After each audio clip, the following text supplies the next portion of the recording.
Қайырлы күн баршаңызға. Бүгін мен өз YouTube каналымда мега шоколадный өте тәтті сникерс пирогының рецептімен бөлістім. Егер де сіздерге ұнаса, маған подписация етіп, лайк басып, комментарий жазып кетіңіздер.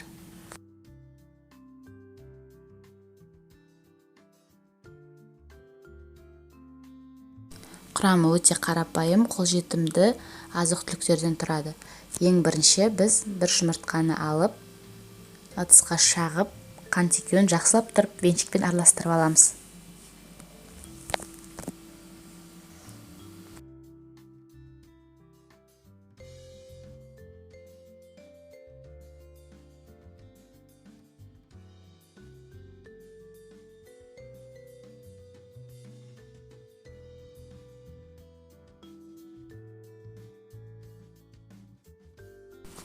Оның үстіне ертілген немесе бөлме температурасында тұрған майды, сары майды салып, тағы да жақсылап тұрып араластырамыз.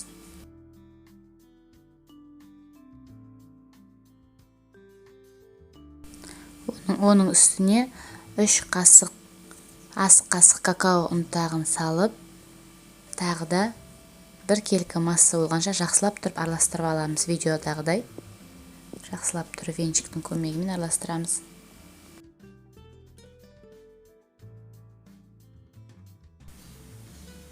Ең соңында ұн мен қопсытқышты салып, қамыр дайындаймыз.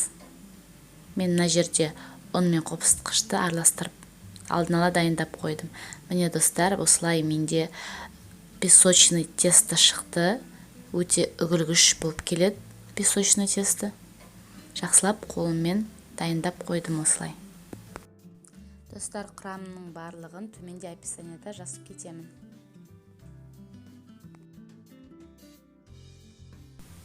Ал енді дайын болған тестімізді пирог пісіретін формаға жаямыз. Менде мына жерде диаметрі 20 сантиметрлік пирог пісіретін таба.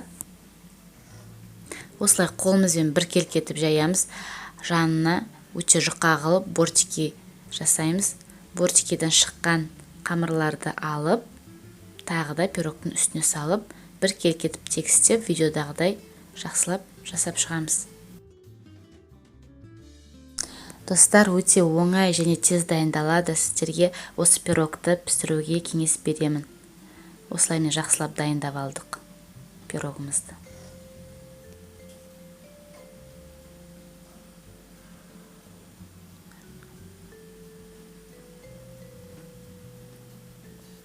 Ал енді шаңшығының көмегімен пирогымыздың бетін тесіп шығамыз. Ол бізде пирог қатты көтеріліп кетпес үшін қажет.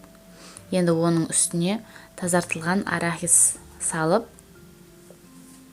тегістейміз бетін бәрін.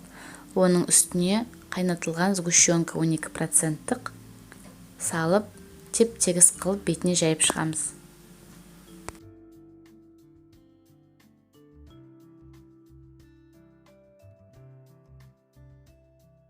Мінекей достар, дайын болған тестімізді 180 градуста қызып тұрған пешке пирог піскенше пісіріп аламыз.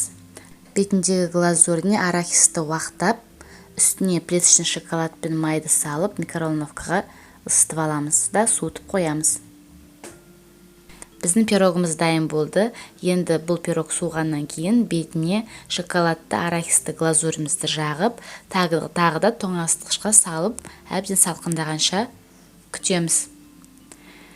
Мінекей достар, пирогымыз дайын. Өте тәтті, мега шоколадты жасап көріңіздер, кеңес беремін. Еш өкінбейсіздер. Астарыңыз дәмді болсын. Менімен болғандарыңызға рахмет.